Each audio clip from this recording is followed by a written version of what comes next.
જામનગરમાં કાલાવડ નાકા બહાર આવેલા સાટીવાડ વિસ્તારમાં વહેલી સવારે એક મકાન છે તેની છત ધરાશાયી થઈ છે। ખૂબ જ જર્જરિત મકાન હતું। હું સીધા જ દ્રશ્યો દેખાવા માંગીશ। તે પ્રકારે આપ દ્રશ્યો જોઈ રહ્યા છો। આ સાટીવાડ વિસ્તારમાં જે મકાન આવેલું છે આ મકાનની અતિ જર્જરિત પેઢિયા પાપડી વાળી છત છે તે ધરાશાયી થઈ હતી। 5 લોકો છે એમાં ફસાયા હતા। આ અંગેની જાણ થતાં જ ફાયર બ્રિગેડનો કાફલો છે એ વહેલી સવારે અહીં દોડી આવ્યો હતો। 3:45 વાગ્યાની આ ઘટના છે। અહીં જે પ્રકારે વાત કરવામાં આવે રામ રાખે તેને કોણ ચાખે, એક બિલાડી છે તે બચી ગઈ છે, પરંતુ 5 લોકો છે તેમાં ફસાયા હતા જેને ફાયર બ્રિગેડની ટીમ દ્વારા બહાર કાઢવામાં આવ્યા હતા। વહેલી સવારે સાટીવાડ વિસ્તારમાં જે પ્રકારની આ ઘટના ઘટી હતી તેને લઈને અહીં જે લોકો છે તે લોકો દોડી આવ્યા હતા અને ફાયર બ્રિગેડને જાણ કરી અને અહીં આ જે ફસાયેલા લોકો છે એ લોકોને બચાવવામાં આવ્યા હતા। જે પ્રકારના દ્રશ્ય આપ જોઈ રહ્યા છો, ખૂબ સાંકડી ગલીમાંથી ફાયર બ્રિગેડે અહીં રેસ્ક્યુ કર્યું છે અને તમામ જે 5 લોકો છે તેને 108 મારફતે જામનગરની જીજી હોસ્પિટલમાં છે તે ખસેડ્યા છે। જે પ્રકારે 5 લોકો અહીં ફસાયા હતા ત્યારે તેમાંના જે આ મકાનના જે રહેતા હતા તે વ્યક્તિ આપણી સાથે છે। શું કહેશો કાકા, કેટલા વાગે ઘટના બની અને કેટલા લોકો ફસાણા હતા? 5 જણા ફસાણા હતા। હું નીચે સાહેબ સૂતો હતો, મને કાંઈ ના થયું।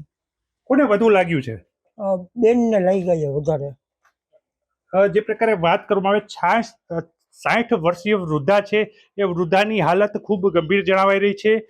સાટીવાડ વિસ્તારમાં જે મકાન ધરાશાયી થયું છે, છત ધરાશાયી થઈ છે, તેમાં 5 લોકો ફસાયા છે। જાન્યુઆરીમાં પણ અહીં બાજુમાં આવેલું એક મકાન છે તે ધરાશાયી થયું હતું। મહાનગરપાલિકા દ્વારા આ મકાન જર્જરિત હોવાથી ખાલી કરવાની નોટિસ પણ આપેલી હતી, છતાં પણ આ પ્રકારના લોકો અહીં રહેતા હતા અને આ દુર્ઘટના ઘટી છે। ત્યારે આજે છે આ મકાન બંધ કરાવી દેવામાં આવ્યું છે અને ખાલી કરાવવાની જે આખરી નોટિસ છે તે પણ આપી દેવામાં આવી છે અને હવે કાર્યવાહી કરવામાં આવી રહી છે। કિંજલ કારસરિયા, ન્યૂઝ 18 ગુજરાતી, જામનગર।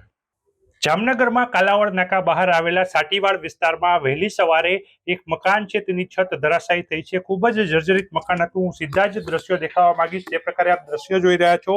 આ સાટીવાડ વિસ્તારમાં જે મકાન આવેલું છે આ મકાનની અતિ જર્જરિત પેઢિયા પાપડી વાળી છત છે તે ધરાશાયી થઈ હતી। 5 લોકો છે એમાં ફસાયા હતા। આ અંગેની જાણ થતાં જ ફાયર બ્રિગેડનો કાફલો છે એ વહેલી સવારે અહીં દોડી આવ્યો હતો। 3:45 વાગ્યાની આ ઘટના છે। અહીં જે પ્રકારે વાત કરવામાં આવે રામ રાખે તેને કોણ ચાખે, એક બિલાડી છે તે બચી ગઈ છે, પરંતુ 5 લોકો છે તેમાં ફસાયા હતા જેને ફાયર બ્રિગેડની ટીમ દ્વારા બહાર કાઢવામાં આવ્યા હતા। વહેલી સવારે સાટીવાડ વિસ્તારમાં જે પ્રકારની આ ઘટના ઘટી હતી તેને લઈને અહીં જે લોકો છે તે લોકો દોડી આવ્યા હતા અને ફાયર બ્રિગેડને જાણ કરી અને અહીં આ જે ફસાયેલા લોકો છે એ લોકોને બચાવવામાં આવ્યા હતા।